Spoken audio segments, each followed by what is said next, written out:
لو انزلنا هذا القرآن على جبل لرأيته خاشعا متصدعا من خشية الله. جب ہم نے اس قرآن کو پہاڑ پر اتارنے کی کوشش کی، کتنی مضبوط چیز ہے یہ، اس پہاڑ کو وہ ہوا نہیں ہلا سکتی جو آگ کو بجھا دیتی ہے، جو سمندر کے پانیوں کو لے کے چلتی ہے، وہ آگ بھی وہ ہوا بھی اس کو اپنی جگہ سے نہیں ہلا سکتی، بڑے بڑے زلزلے بھی پہاڑ کو نہیں توڑ سکتے. اس پہاڑ نے اللہ سے کہا، یا اللہ یہ قرآن میرے اوپر نہیں اتارنا، میں تیرے حکم نہیں پورا کر سکتا کیونکہ میں تو تیرے حکم میں جکڑا ہوا ہوں. انسان نے کہا، اے اللہ ہم پر اتار، ہم تیرے حکموں کو پورا کریں گے. تو یہ ذمہ داری لیے بیٹھے ہیں میں اور آپ. قد افلح من زکاہا، اللہ فرما رہے ہیں میرے بندے اگر تو نے اپنے نفس کو، اگر تو نے اپنی خواہشات کو میرے حکموں کے تابع کر دیا تو کامیاب ہو جائے گا. کیونکہ یاد رکھ، نفس پر تو چلنے کے لیے نہیں ہے، نفس پر جانور چل سکتا ہے، کیونکہ جانور کو تو ہم نے کوئی اختیار دیا ہی نہیں، وہ تو اچھائی اور برائی کو نہیں سمجھتا. کتے کو کل اللہ پکڑ کر جہنم میں نہیں ڈالے گا کہ تو نے فلاں کی ٹانگ کیوں پکڑی، وہ کہے گا یا اللہ تو نے مجھے جس فطرت پر پیدا کیا میں نے پوری زندگی اس فطرت پر گزار دی، میں نے اسی فطرت پر زندگی گزاری. سانپ کو اللہ جہنم میں نہیں ڈالے گا کہ تو نے کیوں کاٹا فلاں کو، وہ کہے گا اللہ یہ تو نے بات میری فطرت پر ڈالی تھی اور میں بالکل پورا کا پورا تیرے حکموں پر چلا ہوں. شیر کہے گا، اے اللہ میں نے کبھی گھاس نہیں کھائی، میں نے کبھی پھل نہیں کھائے، وہ تو نے انسانوں کے لیے بنائے تھے، میں نے کبھی سبزیوں پر منہ نہیں مارا کیونکہ وہ میرے لیے تھا ہی نہیں. میری تو جو تو نے فطرت بنائی میں اسی فطرت پر چلا. بکری اللہ سے، گھوڑا اللہ سے، اونٹ اللہ سے کہے گا یا اللہ ہم نے کبھی گوشت کو منہ نہیں لگایا، جو تو نے گھاس پھوس ہمارے لیے بنائی ہم نے وہی کھائی. یہ میرے اور آپ کا معاملہ ہے میرے دوست. ہم اپنی مرضی پر نہیں چل سکتے. یہ وہ بات ہے جو میں آپ کو بتانے آیا ہوں، کیونکہ آپ کا ایک مقام ہے، آپ اشرف المخلوقات ہیں، آپ اپنے نفس پر نہیں چل سکتے. اگر نفس کہہ رہا ہے کہ سوتا رہے، فجر گزرتی ہے تو گزرے، یہ آپ نہیں کر سکتے. چلو ایک سیکنڈ کے لیے صرف سمجھانے کے لیے ہم آخرت کی نہیں دنیا کی بات کرتے ہیں، سمجھانے کے لیے. تو جب آخرت سمجھانے لگو تو پھر اگلا کہتا ہے، ارے مولانا یہاں کا بتائیے کون جیتا ہے تیری زلف کے سر ہونے تک، آخرت تو جب آئے گی تب آئے گی، دیکھا جائے گا. ابھی یہ بتائیں میں دنیا میں خوبصورت زندگی کیسے گزاروں.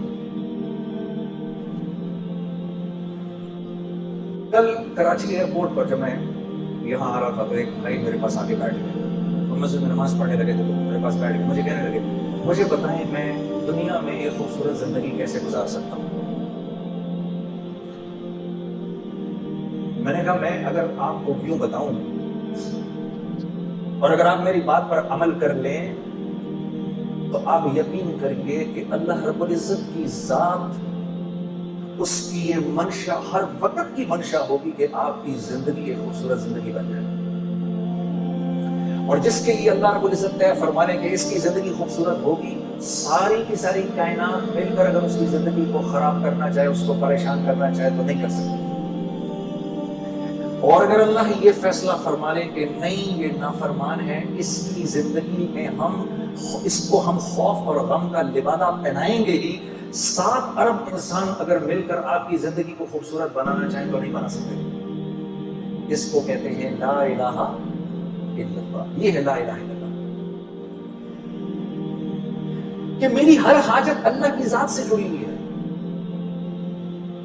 اگر میں اپنی حاجت کو چیزوں کے اندر ڈھونڈوں گا تو میں پریشان ہو جاؤں گا. اگر میں یہ سمجھوں گا کہ میرے بھوک کا تعلق میرے معدے سے ہے تو پھر میں مخلوق سے جا کر اپنی ضرورت کو پورا کرنے کی کوشش کروں گا. مخلوق بہت ضرورت مند ہے، انہیں تو خود ضرورت ہے، وہ تو خود بھوکے ہونے والے ہیں تھوڑی دیر کے اندر، اس کو تو خود بھوک لگنے لگی ہے تھوڑی دیر میں. میرے دوستوں، بھوک آتی ہے اللہ کے بھوک کے خزانوں سے، اس کا تعلق معدے سے نہیں ہے. آج تو یہ بات اتنی عجیب ہے کہ اس بات کو کرو گی تو مسلمان کی اولاد بھی آپ کی شکل کو ایسے دیکھتی ہے کہ جیسے پتہ نہیں کون سی انوکھی بات کہہ رہا ہوں میں. لیکن یہ سچ ہے کہ اللہ کی سنت ہے، اس نے کبھی تبدیل نہیں ہونا۔ میرے بندے وَفِي السَّمَاءِ رِزْقُكُمْ وَمَا تُوعَدُونَ، جو رزق تو اپنا دنیا میں ڈھونڈ رہا ہے اس کا تعلق زمین و آسمان سے، ساری کائنات سے نہیں ہے، یہ تو ہم آسمان سے اتارتے ہیں۔ پھر تو جھوٹ کیوں بولتا ہے؟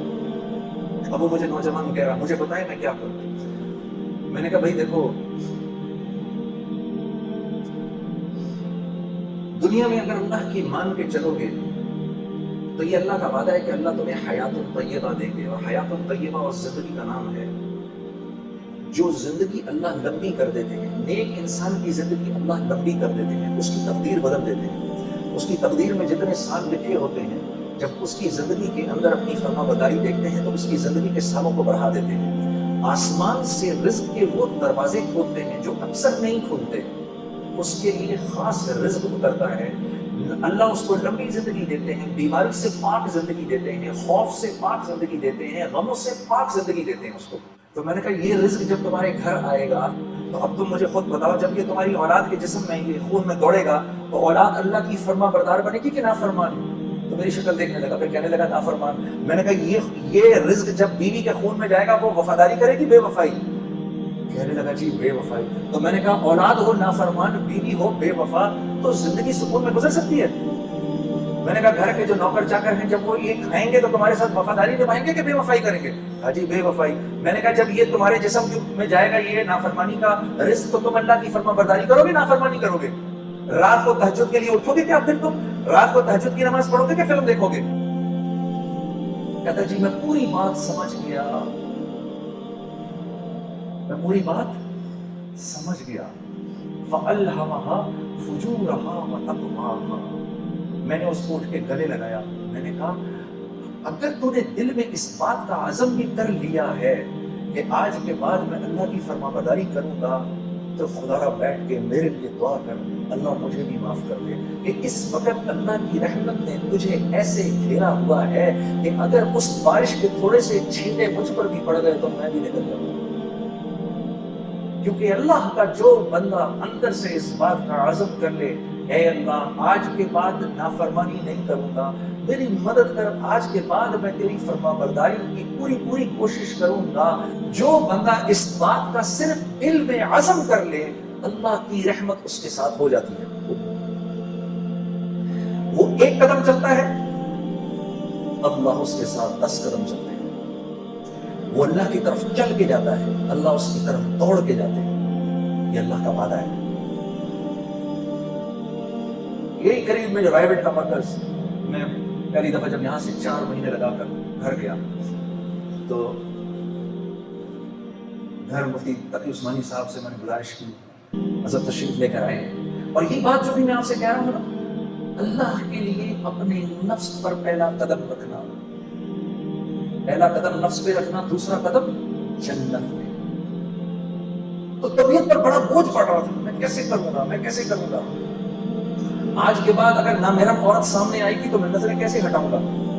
سامنے سے نامحرم عورت آئی، آپ کی اس پر پہلی نظر پڑی اور آپ نے اپنی نظر جھکا لی، اسی لمحے اللہ پچھلے سارے گناہ معاف کر دیتے ہیں، اور ایمان کی وہ حلاوت عطا فرماتے ہیں جس کو آپ اپنے سینے میں محسوس کریں گے۔ اسی لیے اللہ رب العزت نے اپنے بندے کے اپنے طرف آنے کو جہد سے تشبیہ دی۔ اللہ رب العزت کا ارشاد ہے والذین جاہدوا فینا، میرا وہ بندہ جو میری طرف آنے کی جہد کرے گا۔ آرام سے نہیں آ سکتا، آرام سے نہیں آئے گا، نفس پر بوجھ ضرور پڑے گا۔ جو جہد کرے گا، جب بیٹا کسی غلط بات کا مطالبہ کرے تو بیٹے سے کہے گا بیٹا باوجود اس کی کہ تم میری اکیلی اولاد ہے لیکن میں کیا کروں، یہ گناہ میں نہیں کر سکتا کیونکہ اللہ اور اس کے رسول کا حکم نہیں ہے، یہ میں نہیں کروں گا بیٹا، یہ میں نہیں کر سکتا۔ اس کو اللہ فرما رہے ہیں والذین جاہدوا فینا، جو میری طرف آنے کی کوشش کرے گا، لنہدینہم سبلنا، میرے بندے غور سے سن، میں ضرور در ضرور تیرے لیے اپنی قربتوں کے راستوں کو کھولوں گا، پہنچ جائے گا تم میری طرف۔ تو میں نے جب بات سنی تو میں مفتی صاحب کا چہرہ دیکھنے لگا. میں نے کہا حضرت مجھے بات سمجھ نہیں آئی, مجھے سمجھائیں ذرا, مجھے نہیں بات سمجھ میں. اللہ کی قربت کے راستے کیا ہیں؟ تو فرمانے لگے کبھی اس ماں کو دیکھا ہے جو پہلی مرتبہ اپنے بچے کو زمین پر کھڑا کرنے کی کوشش کرتی ہے؟ 8, 9 یا 10 ماہ کا بچہ ہوتا ہے یا 1 سال کا. جب اس کو پہلی دفعہ کھڑا کرتی ہے تو اپنی دونوں انگلیاں اس کے ہاتھ میں دیتی ہیں, پھر اپنے ہاتھ چھڑوا کے پیچھے ہو جاتی ہے. اب بچہ ماں کی طرف بڑھنے کے لیے پہلا قدم اٹھانے لگتا ہے, ابھی پہلا قدم اٹھا نہیں سکتا. ماں فرتے جذبات میں دوڑ کر اس کو پھر گلے لگا لیتی ہے. جب بندہ اس بات کا عزم کرتا ہے میرے رب تو کتنا میرا کریم رب ہے, اب تک میں نے کتنا تجھ کو ناراض کیا, آج کے بعد یا اللہ میں تیرے حکموں کو نہیں توڑوں گا, میں پوری کوشش کروں گا کہ یا اللہ میں تیرے حکموں کو پورا کروں, کمی بیشی رہ جائے تو معاف کر دینا. جب وہ یہ ارادہ کرتا ہے تو اللہ رب العزت دوڑ کے آ کے اپنے اس بندے کو سینے سے لگا لیتے ہیں.